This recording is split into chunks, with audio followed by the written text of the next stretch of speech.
Airstrip 1 passes online safety bill, creating vast list of content moderation requirements. Yep.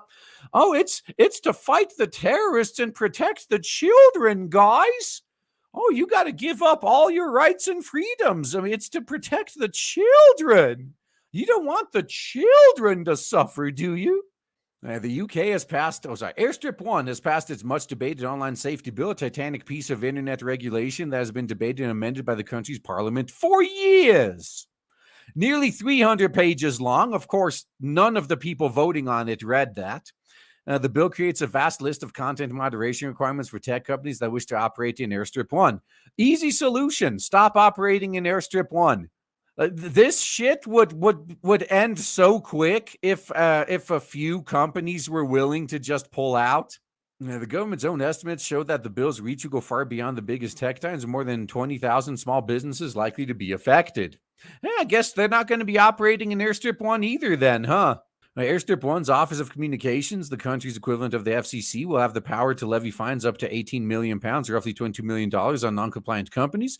In some cases, executives may face jail time for non-compliance. Now, this I actually agree with, like holding executives personally responsible for their decisions. I don't really agree with the context of it, but I do agree with the general idea. The bill regulates illegal content like, there we go. Think of the chilluns and my terrorism. Uh-huh.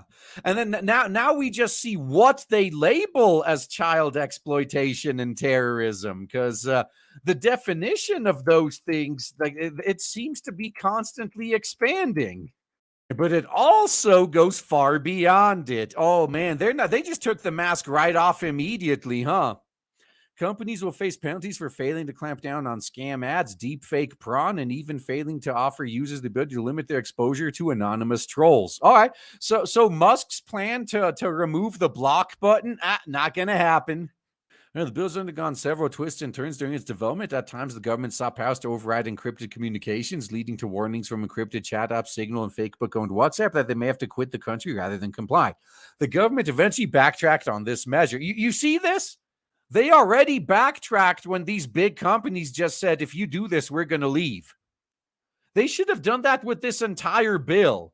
If you do this, we're just not going to serve your country anymore.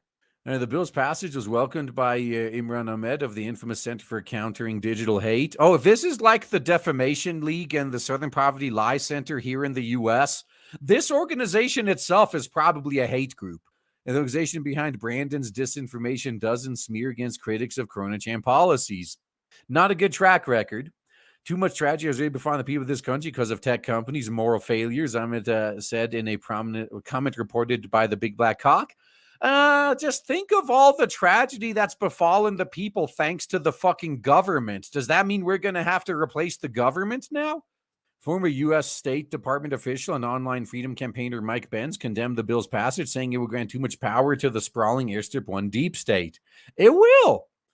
This will probably end up being one of the darkest days we mark in the history of the internet censorship, said Benz. The sprawling Airstrip 1 state intelligence censorship apparatus constructed for the past 7 years has just been extremely armed and dangerous. Yeah, the worst part of it is these companies are lazy. They're not going to stop this at just Airstrip 1. They're going to censor stuff worldwide. And just so they don't have to treat content differently depending on which country you're in. Yeah, we might see that here, man. So you're going to discuss what the Russell Brand thing. Okay, oh my God, yeah. So that's I guess somewhat new. So the Karens in the Airstrip 1 government were sending letters to TikTok and Rumble. As after YouTube demonetized Russell Brand, they were sending concern troll letters to like TikTok and YouTube. Oh, we just want to know if Russell Brand is making money on your platform. Are you aware of the kind of person he is? And it seems like only Rumble has actually told him to piss off. You know what? If you get a letter like that, you need to send a letter like that back to their boss. Like if I got a letter from some government official, RGE, are you aware about this no, toxic man baby person you're employing and what he's been doing? And do you know what he said a few days ago? Are you okay with this? Are you okay financially supporting him? I would find out who that person's boss is, and I would send a letter to their whole department. Hey, are you guys aware of what this employee of yours is spending his time doing? Instead of actually doing anything productive, he's harassing people on the internet that have differing opinions. And if you're lucky, you'll get them fired too. So then everyone can get a good laugh. Like, oh, not as funny when it happens to you, is it, dipshit? Yeah, moral failures coming from career politicians. This is rich. I agree, man. There's no one in this world that's as big of a moral failure as your average politician. But yeah, if this keeps up, I seriously believe we might get to a point where the internet is segregated, where like the entire internet is just like North Korea, where each country has their own internet.